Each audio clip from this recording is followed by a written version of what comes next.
Robert Henry from Robert Henry and the Repeaters. It sounds like is that a two-part name? Robert Henry, or is that your Robert? first and last name? Oh, that's my first and middle name. Okay. Yeah. So we can't, but you go by Robert. Yeah. Okay. Yeah. I just wasn't sure if I was supposed to go with you, Robert Henry. There was a couple other Roberts in the family, and I just ended up with the long version. Like Robert Lee and some of his other. Yeah.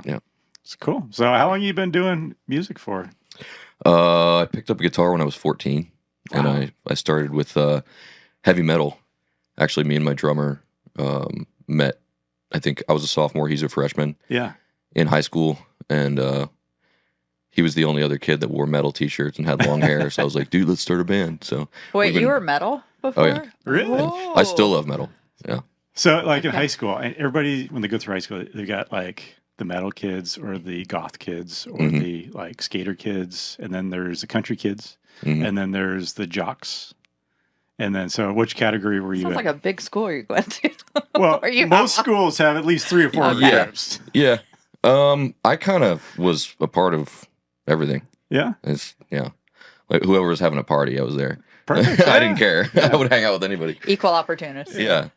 But there was definitely a group of us that hung around and played a lot of music. And so back in your day when you guys are playing like, grunge and like metal and stuff like, did you ever think I'm going to be playing country music here in like 10 years? I never thought that I would do it and make money at it and actually have a career. But I always would sing country songs on the side. So even before it got really serious, I knew I could play and sing. Yeah.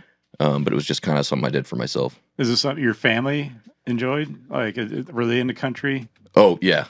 Okay. Yeah. My parents are big country music fans. They grew up in the Southeast, so they were from Florida. So there was Leonard Skinner, Molly Hatchet, The Outlaws, Allman Brothers, Hank Jr. Country metal. Country metal. Country metal, yeah. Molly Hatchet is like the closest thing to country metal, I would say. At least from the old school first wave of Southern rock that came out.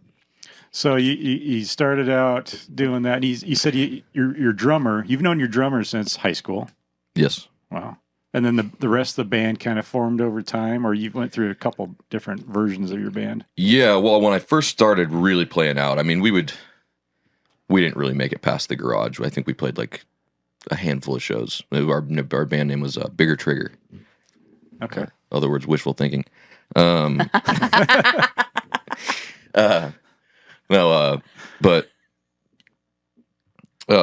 I started out doing solo stuff. I think my first paid gig was I was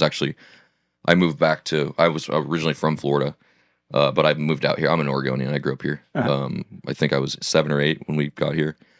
And anyways, I moved back there for like a year after high school, and my first paid gig was at the Winter Park Saloon, just north of Orlando. And I realized that I could make money with it, and I realized that people were really enjoying what I do. Yeah. And I was just doing covers. I'd never really written a song at that point. Do you feel like it went over better in Florida than it does like Oregon, or did you just had to find the right? It all depends on the crowd. Yeah. Yeah. Because there's fans of country music across everywhere. So yeah. And but there's certain parts of Florida where if you're in Miami, there's not a ton of country music down there. So you paid your dues going through all the honky tonk type bars. Yeah. And I had a solo gig. I lived in Yellowstone for a season. Oh, okay. And I was the cowboy singer for the Chuck Wagon Cookout at Roosevelt Lodge. Really? Yeah. So I was doing like old, just old cowboy stuff, Gene Autry and Marty Robbins. And when did your voice come in? Your deep voice, was that? It fully came in probably like halfway through high school. Yeah. So right in the midst of the heavy metal. Yeah. And then I realized I'm a lot better at singing country than I can't sing rock. My voice, I'm a baritone. I'm a baritone. Yeah. You got the classic country sound, the deep voice that isn't quite around as much anymore. Everybody's kind of they're up a couple octaves there. It seems like nowadays with or auto-tuned. Yeah. A lot of auto-tune. Yeah. So I mean, Josh Turner, he's a deep voice guy. Yeah. But It sounds good. I mean, I like it, and I like the sound you guys are putting out. When did you think you guys kind of came into that? Was it kind of a natural progression, or is it something that It you was just right from the pretty beginning? natural, and most of the time when I write a song, even if it's just lyrics, I can kind of hear it in my head. Yeah, I've always wondered. I've asked a couple of singers like, do you write down the lyrics almost like poetry, and then you put it to a sound, or do you hear the sound in your head as you're writing it? It can go a few different ways. Yeah. Sometimes it's just a riff, or sometimes it's just a line that you hear some old guy say in a bar, and you're like, that has a ring to it. That's the hook right there. Yeah. Or somebody else in the band. We have like a notes file that's shared between all of us, all 5 of us. Yeah. And whenever somebody thinks of something clever, we put it in the shared notes. That's a good idea. Yeah. It's getting really long. It's getting really long. Yeah. So you got new albums just sitting there in a pile of sticky notes. Right. Yeah, but sometimes it's just a riff and you base it off of that, and then sometimes you write the music and then you write the lyrics rather, and I'll take it into rehearsal, and the guys will have something that, well, I was working on this, let's put it to that. So it's cool. That's my favorite part. Besides actually performing, is getting with them, having a couple beers on a weeknight, and pounding out some songs. It just kind of starts forming. Yeah, together. and it's fun to watch everybody. We're just kind of standing in like a semicircle and looking at each other and figuring out the harmony parts, and yeah, it's fun. It's fun. It's the collaborative part is fun for me, and it's awesome to watch it come together. Because the great thing about our band is we're all friends. Yeah. So we're not like at each other's throats when we're not on stage. We actually like to hang out, and that makes for a good creative experience. Yeah. So how far out do you travel as far as the gigs you go? We have gone as far east as a band. We've gone as far east as Aberdeen, South Dakota. Okay. And that was during COVID. We were playing all these small towns and venues that we normally wouldn't have. But we had to leave the Oregon-Washington area because I basically was like, I'm not going to stop working. Yeah. This is what I do. This is what I love. So you just had to hit the Midwest. We had to hit all the states that were like COVID what? Yeah. Yeah. All the states that still let you smoke inside. They just don't care. Yeah. That's awesome. So I noticed as I was kind of listening to some of your albums, and you had a single on there where you did a duet with Georgetta Jones. Yeah. How did that come about?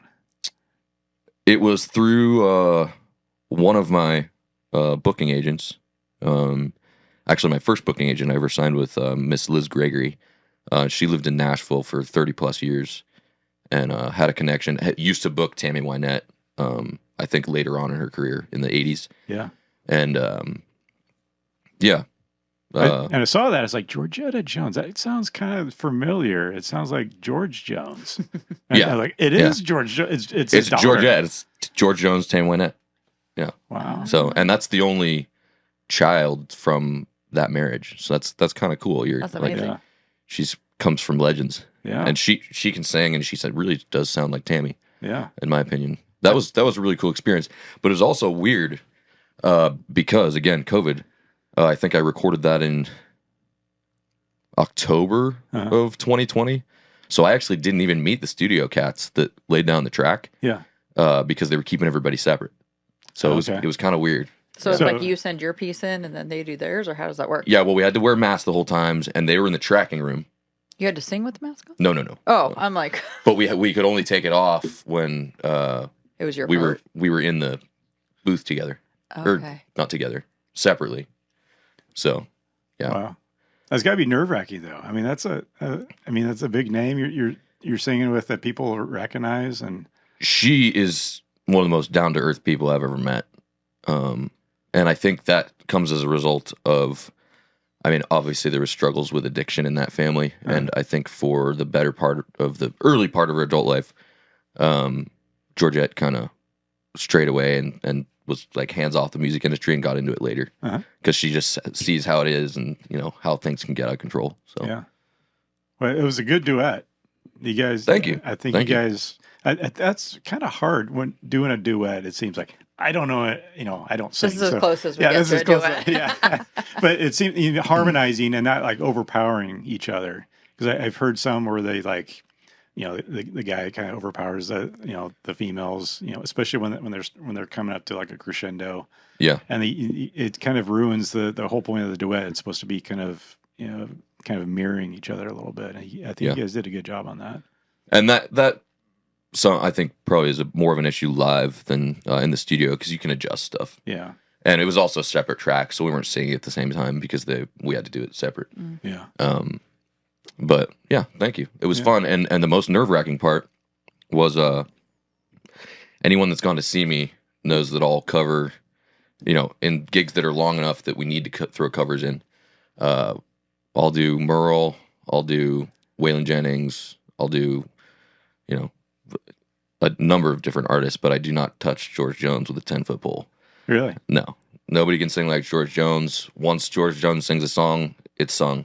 Leave it alone. That's his. Yeah. So I kind of broke my own rule, but and that was actually that song "Take Me" was the first song they recorded as a married couple. Okay. 1971. Wow. Yeah.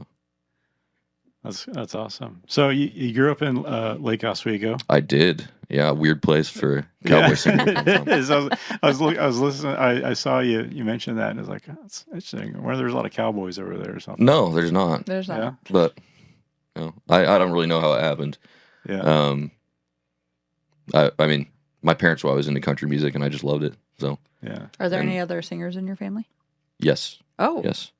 My brother's actually a choir teacher at Bishop Moore High School in Orlando, where my parents went, actually. And my sister, she's the youngest, is a theater teacher in Clarksville, Tennessee, about an hour outside of Nashville. So, Wow. So yeah, you get my other brother doesn't really play music, but he's good at many other things. You got a built-in vocal other coach there. Yeah, right? Yeah.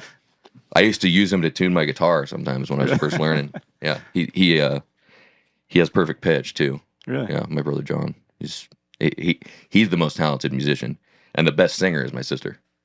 Wow. They all live around here, or are they all back in Florida area? My brother's in Central Florida. My sister is in Nashville area. Uh-huh. And she went to Belmont, so she got a job just right up by the Kentucky line in Clarksville. Uh-huh. And my brother's still here, but he's thinking about moving to North Carolina.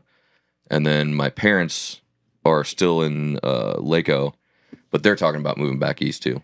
So If they go, are you going? Or are you going to stay here? I'll stay here. This is my home. I love Oregon. Yeah. That's awesome. Yeah. Yeah. We need more country here. all the places where they want to move are too damn hot. Yeah. So you play up in Portland quite a bit. I mean, we've been talking with a lot of these musicians that were coming through, and it's like Portland's got this huge country scene, which is We had no idea. Yeah, it seems odd to us. It seems like it would be out in Eastern Oregon, Central Oregon, that type of thing. But Yeah. Portland's got a big country scene. It's kind of coming in a little bit. Yeah. Like classic country singing. Yeah. It's like it's more country than country is that you hear on the radio now. Yeah. Yeah, don't even get me started on the radio. Oh, we got Jake started on the radio a little bit. Yeah. Yeah. I'm sure everybody knows what my opinion of that stuff is. But, Well, it's one of to your each their songs, own. I think. Yeah. To each their own. Storm the Gates, isn't that what? Yep. kinda And I wrote covers that that? in Nashville after the record producer made me mad Really? because he was talking about the gatekeepers and the people who make the decisions on what should get played on the radio and what shouldn't. And It's weird how it goes through phases. It's like everybody for, early 2000s had to sing about going to like, the beach and like hanging out on the beach and drinking beers and sandals and stuff. It's like, how come sandals? That doesn't sound country. Mhm. And that was, after like Kenny Chesney started coming out with all that, everybody had to mirror what he was doing, it seems like. And then, now it's going to the lake. Now there's a lot of lakes. Now it's going to the lake. Yeah. yeah. And, again, it's not my thing. Yeah. But, You got to stay true to yourself, right? yeah. I sing what I want to sing. Yeah. But yeah, he was talking about that, and I was like, well, who the hell are the gatekeepers? It's time to storm the gate. So that's where that song came from. Okay. But yeah, Portland does have a great country scene. It seems like it kind of popped up after it really got big. Again, after COVID. It's a catalyst for so many things. It is. It is. Because there just used to be a handful of bands Yeah. And now there's like everybody's in a country band. So, and that's happening nationwide. Like the more classic sound is more popular. And you know, that's I think that's thanks to people being able to just listen to what they want to listen to instead of the radio being the only place where you find new music. You can kind of seek out what you like. Well, I mean, that's a cool thing now about, you go on Apple, iTunes and stuff like that, where it's like, you're not limited. Or YouTube. You start, it's almost like you listen to one band, and all of a sudden it leads you to another band, then you're all in a whole different genre. Yeah. And so it kind of opens up doors you didn't have on the radio, because the radio is like, you're going to listen to these 20 songs. Mm-hmm. We're going to play it on repeat over and over again. This is country music, and this is all you're going to listen to. Yeah. So it's nice. And probably like 95% of it isn't country at all. Yeah. Or it's like there's so much pop in it that it's. I was gonna say it's country fun. pop. Yeah. Yeah. So it's in every couple of generations. All of a sudden, a new generation is starting to find this older style and like revive it almost. Kind of. What was in the 90s they brought back like the. Like the Trey Pop and Daddies, and they got the old swing band stuff that was popular back then for a little ska bit. music. Yeah. Remember that? Yeah, they started finding this old sound and started bringing it back and kind of add new flair to it. Mm-hmm. So it's happened a few times in country music. I mean, you had the outlaw movement in the late 70s. Yeah. And then you had, acts like Randy Travis and Clint Black towards the late 80s, early 90s. And Alan Jackson's always been pretty classic country. What do you think about Randy Travis's new thing where he's got like a robot version of his voice and he's putting out music? What? Yeah, have you heard that? Yeah, I honestly I saw it, but I didn't really read into it. So I'm not gonna have an opinion on something So he's licensed his voice basically to put out make new music, and it sounds just like him. So they put lyrics to it, and they put the Is it like AI or something? It's AI, well, kind of like AI, but it's his voice, and they've taken every single him talking, him singing, and they've basically turned it into it's him putting out new records using the likeness, I guess, of his voice. So it's really weird at what. Yeah, that's a gray area. Yeah, it's one of those things I don't know how to feel about it. Because it's not him, but it is him, and it's him like authorizing it. I guess it would be weirder if he passed away and someone else came out and like, here's Randy Travis's new single that just came out that we just made up, and so it's he did make the he put the lyrics to it and all that, so it's still him, but it's not him, so it's just kind of weird. Yeah, I've not heard it is that weird. Yet. So there, I mean, you can always, if you had a bad night, I guess you can. Put your robot on stage, sing for you for a while. Sometimes Here's I need Robert it. Henry. Yeah, sometimes I need it. So you got your first album, the 2023. Was that your first official album? That was the first full length. Okay, yeah. And you've had a bunch of singles that have come out before that. Yeah, and then was it during like kind of COVID? Is what kind of pushed it back? Yeah. That's why it took so long to get out. Yeah. That and studio time is expensive, and making an album. Where do you go and do that at? We recorded the album that we put out in December, at Supernatural Sound in Oregon City, which is actually our bass player Matt Hogan. Yeah.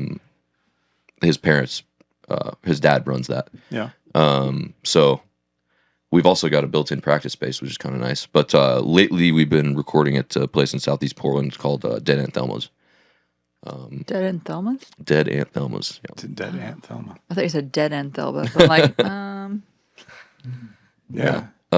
And that's a great room, too. So that's where our single that we just put out, like 2 weeks ago, I think. Yeah. That's where that was recorded. So. How did you start? Oh, sorry. How did you start getting your voice out there? Like, I'm always curious about how that happens. What do you mean? Like you just start singing one day, and then all of a sudden it's like, I know you said you started at bars, but then it starts getting traction. So. Yeah. Social media. Okay. I worked a lot of really, people really are good hard at that, but you guys are really up there. It seems like. Yeah. We could definitely post more and get our engagement up, but We all can. I worked really hard to build that following. Yeah. So that's the main, and then Facebook and TikTok, which I'm terrible about posting on that. But every now and then. But yeah, social media, and then just word of mouth. You get a show at a dive, and then you move up to the nicer places, and then you start playing fairs and rodeos. And so what does success look like for you, as opposed, because when you tell your family, I'm going to be a musician, I'm going to go out and do this, their level of success may be like different from what your version is. Yeah, I just want to make a living playing music and travel around and not have to do anything else. Yeah. Because it's not work for me. Yeah. Really. Well, a lot of the clerical stuff I don't like to do. Like, I don't like having to go to the post office and fill merch orders and Do you do that yourself? I do. Okay. Yeah.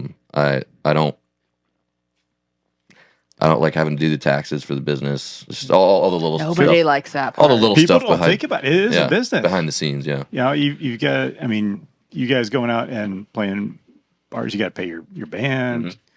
You got to get the merch. You got to do all this stuff to even go out and get studio time and put out the next album. And the overhead associated with like trying to go and do a tour too is like astronomical. Like gas is expensive, lodging if the venue doesn't provide lodging. Normally they do, but if they don't, that's every night you spend out that you're not bringing money in. Yeah.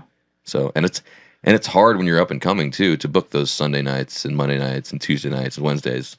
It's not viable. It's not a viable option to just sit on your butt and pay money to stay in a place because you don't have a show till Thursday or Friday. Yeah. So yeah, it's tough. Yeah. You guys do a lot of road tripping type. We did a lot more during COVID. Yeah. Like I was saying, we visited a lot of places that we wouldn't have normally gone. But we're playing $1 Million Cowboy Bar next month in August, from the 5th to the 7th. Where's that? In Jackson, Wyoming. Oh, that's awesome. That's one of our favorite places. In fact, it's the only place that I'll still play a 4-hour set at. 4 hours. 4 hours? Yeah. Wow. I started cutting it to 3 max. It's too long. It's too much strain on your voice, and by the time you get to that last hour, you're basically playing for the bartenders because people go home early. Yeah. Yeah. How big is that bar? It's pretty big. Yeah. Yeah. They got a nice sized dance floor, and it's like I said, and everyone's on vacation there. It's a tourist town. Oh, okay. So it's not a like the ones that built-in got crowd the every chicken night. wire up and protect you from the bottles getting thrown at you. I have played those places. Have you? Have you Yeah. really? Yeah. Tell me some about of them, that. Some of them still exist in the Midwest. Do they really? Yeah. But yeah, usually, well, the good thing is we're good, so we don't get stuff thrown at us. People like you. At least they say they do. Yeah. Instead of claps, they just don't throw shit at you. It's a win-win. It is funny sometimes too in the really more rural areas. Yeah. Like, people don't clap, Really? but they'll come up and talk to you afterwards. They'll be like, "That was amazing. It was the best song I've ever heard. I had the best time." And you're like, "What?" Yeah, it's they just I You don't were know. like stoic the whole time. Yeah. Yeah, every once in a while you get a head nod. That's good. That's or good. a finger tap or something. Yeah, but yeah, it's interesting. But Awesome. So your album that just came out, a couple of the songs that I really like, A-side Heartache, B-side Woman. It's probably one of my favorites. I like that one. Don't read too much into the lyrics of that. I got the gist of it. But yeah, that was a good one. And then the Canadian Border song is awesome. Yeah, that was one of the ones that we redid from the first project because we have like a way slower version that's just. I'm much more proud of the second one that we did. What's the difference between them? It's slower, and we didn't have the same band, and we just weren't us yet. Okay. So Yeah, it's got that trucking beat to it. Like it feels like you're going down the road. yeah, that's what we were going for. Yeah. Yeah. There's a Johnny Cash song that where it's like the train, and as he's singing, you can feel the train picking up speed, and then Yeah. oh, what's that I song? know which one you're talking about. Yeah. I got pig iron. Yeah, I got that pig iron. Yeah. Yeah. And it says, and he starts speeding up the lyrics. Rock Island Line. Rock Island Line. Yep. Because That was an early one. You can feel it picking up the beat, and it's almost like a train like trugging along, Mm-hmm. and it's picking up speed as it's going, and they match it to that sound. And you guys kind of did that with yours Yeah. too. And then he proceeded to pretty much do every song like that. Yeah. Yeah, it was good. Hey, if He's like, if "That it works." works, keep going. Yeah. Yeah. So what's your favorites? I mean, I'm sure people listen have their favorites, but what's your favorite? Or do you even have one? And you can't say every single song is my favorite. He's like, I love them all. Yeah. I don't know. I don't really listen to my own stuff. Really? Really? Oh, I hate it. It's weird. Yeah, my dad always has it on. He's like my biggest fan, obviously. Yeah. But if I'm around, like on Sundays, I always go over there for dinner and hang out, and we'll have the barbecue going. And if one of my songs comes up, he knows to just skip it. Really? Yeah, because once you get done with a song and it's recorded and it's out, you've already spent so much time with it that you're like, Do you okay, just I already pick it want. apart? Is that what you do? Well, you also know every place where you messed up that no one else hears. Yeah. Okay. So Yeah. yeah. There's some like actors that are like that. They'll never watch their own movies at all, and like they'll never see themselves anywhere because they sit there, they pick themselves apart, and they know where they messed up, they blinked weird. That's why I'm not a performer. Yeah. Just saying. I just pick myself up. Yeah. That I can't say. Yeah. I'd rather listen to other people's music. Yeah. So who do you like? My favorite, I think, is probably Merle Haggard. Yeah. Yeah. Is that who you kind of drew inspiration from, or A lot of it. Yeah. I mean, there's a lot of Waylon influence in there just because of the way I sing. Yeah. And us being a West Coast country band, we're really into Buck Owens and the Buckaroos. I can't really sing like Buck, but our guitar player Justin Lewis, his favorite guitar player is Don Rich from that band. Okay. So we take a lot of influence from that musically. Yeah. We actually just recorded a cover of a Buck Owens song. I'm not going to tell you which one it is because it's not mixed and mastered yet. But How do covers work, by the way? If you cover a song and you put it out there, do you have to pay royalties to it or something? so what happens is, at least with the distributor that I use, TuneCore, Yeah. they go through a series of questions as you're putting the song through to get released, and they ask you if it's a cover song or not, and then they make sure that the royalties from streaming goes to the right people. Yeah. So, yeah. So anybody covered your stuff yet? Oh, there's been people on Instagram and YouTube and stuff. Really? Yeah, Really? yeah, That's awesome. yeah, That's always good to see when You're like, wait a minute, I know that song. yeah, yeah. It's every once in a while somebody will tag me. Usually, it's the song usually goes. A lot of people pick that up That's a after. good one. I like that one too. Yeah, because we had the Western AF came out and filmed us when we were in Laramie in like 2020, I think, summer 2020. Mhm. And so that kind of boosted that song up a little bit. Yeah, gave it a lot of streams, and then people, it was funny. It was just people tagging me and say, "Hey, I covered this Robert Henry song," like I'm actually somebody. So that was kind of a cool feeling. That's awesome. Yeah. And then actually another guy that you guys should interview, Isaac Berriger, out of Springfield, Eugene area. Okay. He covers my song on his sets. Does it really? Yeah, and he's another local guy. That's gotta be good. That's gotta feel good. Though. Yeah, it's pretty cool. Yeah. You okay listening to your song when someone else sings it though? Yeah. Yeah. I mean, I do better. Well, you'd hope so. I'm just kidding. Yeah. No, it's a really cool feeling. Really cool feeling. So, what are some of the upcoming shows that you guys are doing? The big one that we've got coming up is we're playing at the zoo on. And that's crazy. I had no idea that the zoo had Like Portland Zoo? Yeah. What? Yeah. Yeah. Playing at the zoo on the 19th of July. I thought the monkeys would be like going crazy. I didn't all know the they had sound. concerts there. Yeah. Oh. they get some pretty big acts. I was saying earlier, I actually saw Merle Haggard there in 2014. Is it like nighttime, or is it daytime, or what is it? It's evening. Yeah. I think. Well, let's see what time. 6:30. Yeah. Yeah. So in the summertime, it's not dark yet. 6:30 to 8:30.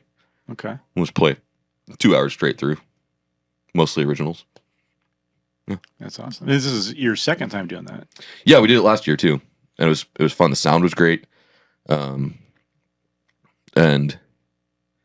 yeah, it's a cool they venue. had that whole amphitheater type space Yeah. there. Yeah. Oh, Yeah. I didn't even think of that. Yeah, Okay. people just bring a blanket and sit on the lawn, and yeah, it's fun. It's Do really you, fun. do you like the outdoor arenas as opposed to like stuff indoors? It depends on how hot it is. Would you like it today? Yeah. When it's almost 100? No. No. Yeah. I know. Didn't think We play a county fair in where was it? Havre, Montana, and it was mid-July. I think this was 2021, Yeah. and it was 102 degrees. Oh man. And it's the only time I ever let Justin wear shorts on stage and Birkenstocks. It was too hot. And there was no cover on the stage, which there was supposed to be. That's in our contract. And no fans or nothing. And So you're it was just just boiling out miserable. there. Luckily, it was only a 2-hour set. 2 hours is a long 2 hours time. seems like a That's long time. I don't know. You must be used to it, but I could imagine like. Yeah, kinda- well, 2 hours goes like that. Really. Yeah. And then like when you're doing an opener, they'll usually say, only do 45 minutes. It's like, man, that's not even all of our songs. We can't even fit all of our songs in there, and you got to cut ones. How many songs you got? Ones that we're performing right now, I think there's, I don't know, 17 or 18. Yeah. Yeah. And some of them haven't been even recorded yet or released. So, what was I going to say? I forget. I don't know. You guys can cut this part out. These are the parts we leave in. We make little clips out of them. Yeah. No, that's awesome that you guys are putting stuff out. And you said you got a new CD or a new, I guess, CDs. I keep See, saying. we're dating Yeah, we're ourselves dating with CDs. We still sell CDs. Yeah. Yeah. That's Yeah, awesome. people like to have a memory card. vinyl's really expensive to get done. So I've never done that. I would like to on the next project. Come out with a cassette tape. Like, here. Hey, some people actually still do that. I know. Yeah. Yeah, Yeah. vinyls are coming back. I was telling Matt Cornish, our daughter, was getting back into vinyls. I love Yeah. how she like came to us like she discovered this thing too. Like, have you guys seen these? And we're like, Yeah. Yeah, it's always It's fun. awesome, though. It's always fun when your kids like find your old CD collection. They're like, going through, what is this? And they're like, I Yeah. think I've heard this. That was me with cassettes because my parents are from the 80s. Yeah, So, yeah, all the old. his parents are from the 80s. We're from the 80s. Yeah. Yep. Let's start bringing that back. Those 8-track I tapes. know. There we go. Yeah. Yeah. Yeah. So yeah, how much do records get made? Oh, I don't know. It's too expensive for my budget. Yeah. But I would like to sock away some money Yeah. and do it on the next album. But yeah, CDs are extremely not extremely cheap, but they're More easy to get done. cost-effective. Very Yeah. very more cost effective. It's more of a collector's piece when you get you play it like once or twice on a record, and then you kind of put it away and you really Yeah. look through it. It's just kind of People like to have something a hard copy they can take home. yeah, And it's something to sign too. I'm sure half the people that buy CDs, it never makes it into a CD player yeah. because they don't even make cars with CD players. They anymore. don't. Yeah. They're barely making all cars with everything's AM Bluetooth. FM radios now. It's just like- so it's like Yeah. yeah, you got to go out to iTunes and buy everything on there. So yeah, so you're on iTunes, you're on Spotify, Spotify. everything. Yeah, you Yeah. get your own YouTube channel at all? We do, yeah. It's mostly just our music with Yeah. the album art. But I've got a couple videos on there of us playing live years ago with not even the same band. So yeah, there's a few things on there. I could be better about YouTube. Instagram is our main one. I just kind of went all in on Instagram. That's that's what everybody's doing now, right? Yeah. They kind of base off your Instagram followers as kind of if you're looking for sponsorship and stuff like that. And the streaming numbers, particularly on Spotify, is a big thing. So any sponsors yet? No, but Rainier, if you want. They should. I mean, they're all over this table. Yeah. Yeah. In fact, it's time for another one. Yeah. There you go. You got to make that money. I mean, so you can go on those road trips and make new. See, that's how you do it. Yeah. Yeah. Yeah. That's how you do it. You need sponsors or a rich uncle or something, which I don't have. So that's awesome. Well, so when's your next one coming out? You got 2022 was the last one, so you're gonna space them out a little bit, like about a year or so. 2023. 2023. Yeah, it was end of last year. Okay. I think we did our album release show was on December 2nd at the Showdown. Yeah. Which, if you guys haven't been there yet, you should come up and see a show. Where is that? Southeast Portland on Powell, right near Aladdin Theater. Okay. Yeah. Is it like a honky tonk style bar, or is it just like a? Yeah. Okay. Yep. And it's just country music, and they got a nice dance floor and good food, good drinks. Wow. Yeah. Any other big concerts you want to get into? You like to? I would really like to play Jackalope Jamboree. Mac was just telling us about that. Yeah, she played. She Yeah. played that. I'd never heard of it before. That's over in Sisters, right? It's over in Pendleton. Oh, okay. Yeah. And then any of those festivals, Pickathon. Yeah. What's the one that's coming up here over in Sweet Home? The Jamboree? Jamboree, yeah. Is that the Jamboree? Uh-huh. Okay. Yeah. I would love to play that. They don't really book a ton of like local honky tonk, like hardcore country. Okay. It's they will do local, but I might be a little too old school for that clientele. I don't know, because they book like the big like top 40 acts for the headliners and stuff. But I would, hey, if you'll have me, send me an email. Yeah. I think they need to diversify. And hey, to give them credit, that I shouldn't talk like that because they did book Whitey Morgan a couple years ago, and so that was pretty cool. And that's just a sign that the more classic stuff is coming back and it's cool again. So it's a good time to be doing what I'm doing. Yeah, because there was a few years there where nobody gave a damn. So it's pretty neat to see it. You just got to push hard against it. And, the good thing about country music is that it's always cool. It's always been cool. They're like the most loyal fans of any time. Now it's kind of bleeding into more popular culture right now, but there's always going to be country venues. There's always going to be a honky tonk somewhere to play. That's fun music, cool. And it's just it's been around so long. Mm-hmm. So I think eventually we were talking about this, like as people kind of age as they get older, their tastes change. Yeah. And so a lot of these kids that are growing up now are kind of discovering, country music, a different type of country music than they're listening to on the radio, that maybe they're not identifying with what's on the radio, but they hear your stuff. Yeah. And they start digging it. So. And there's mainstream guys now that are getting played on the radio, and that kid Zach Top. Have you heard him? No. Just check him out. He's freaking awesome. Very, very early to mid 90s vibes. Yeah. And great guitar player, great singer. And then somebody even more mainstream, like Zach Bryan, has been a gateway drug for a lot of people. Yeah. Because they hear more. Crazy following right Because he started on YouTube, right? Yeah. You got to get your YouTube going. Yeah, I know. I know. You're one big break away from, right? Yeah, the more stuff you throw at the wall, something's going to stick. That's the way. It's so many things. Like you got to go on Facebook and YouTube and TikTok and Instagram. It can get overwhelming. It is overwhelming, but there's people that use Facebook exclusively. Yeah, usually the older crowd. Yeah, but they're the ones that buy tickets and buy merch because they're the only ones with money. Yeah, so, they're sending their kids. Yeah, and then there's people that mainly use Instagram, and then there's the whole TikTok crowd too. Yeah. So you really do need to get yourself out to every platform, which we could definitely be better about.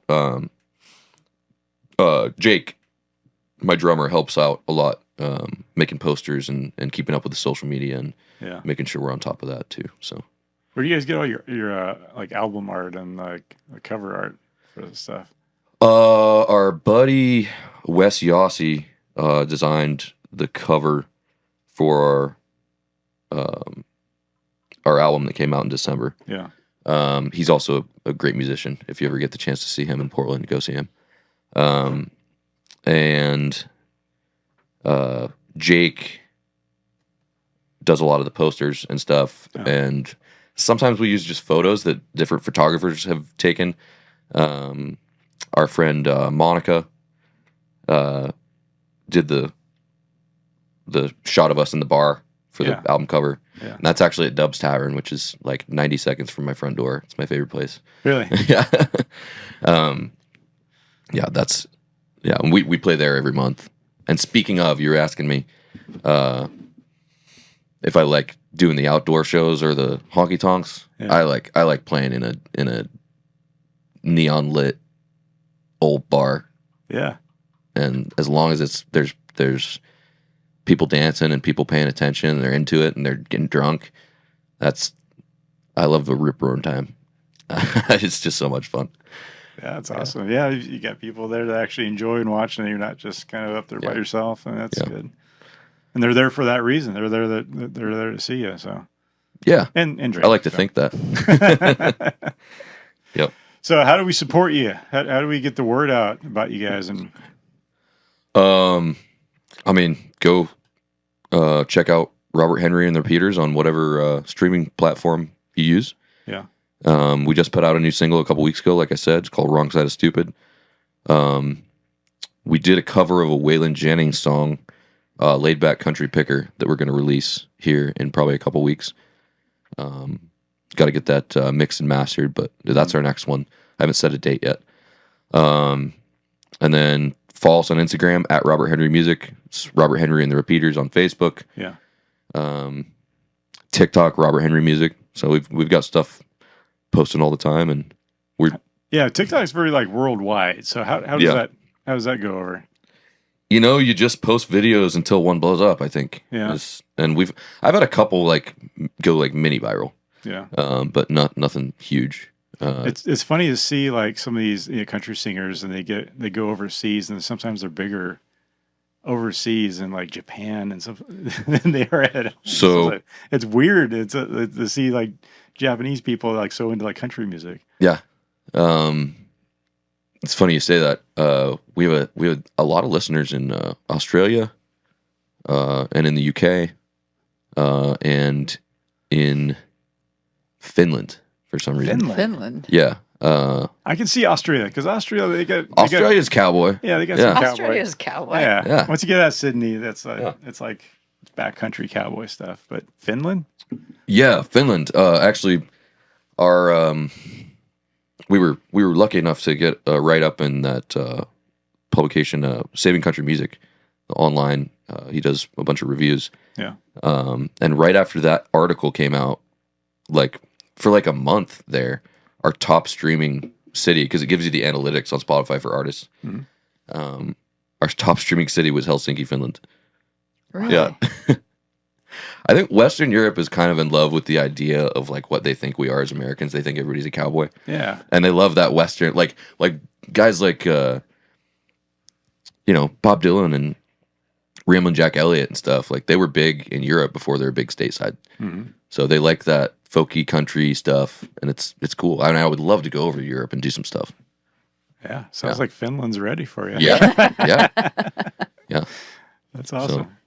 Cool. So and I always wondered. So when you put your stuff out on like Spotify and Apple Music, and how are you getting paid on there? Are you getting paid, or are they just?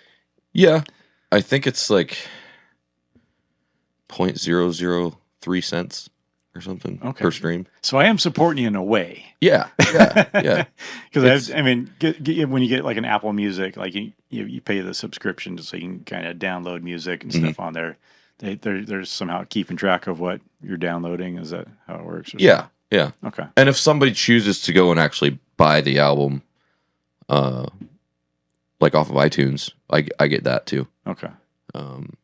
So yeah, it's little by little. I mean, I think we could probably get paid more for streams. Because that'd make it a lot easier on artists and all the costs involved with this business. But yeah, we do get paid, and it compounds. You know, if you don't check it for a couple months, there will be a couple $100 in there. Oh. You know, it's not a living wage, but that's why we play shows and sell merch.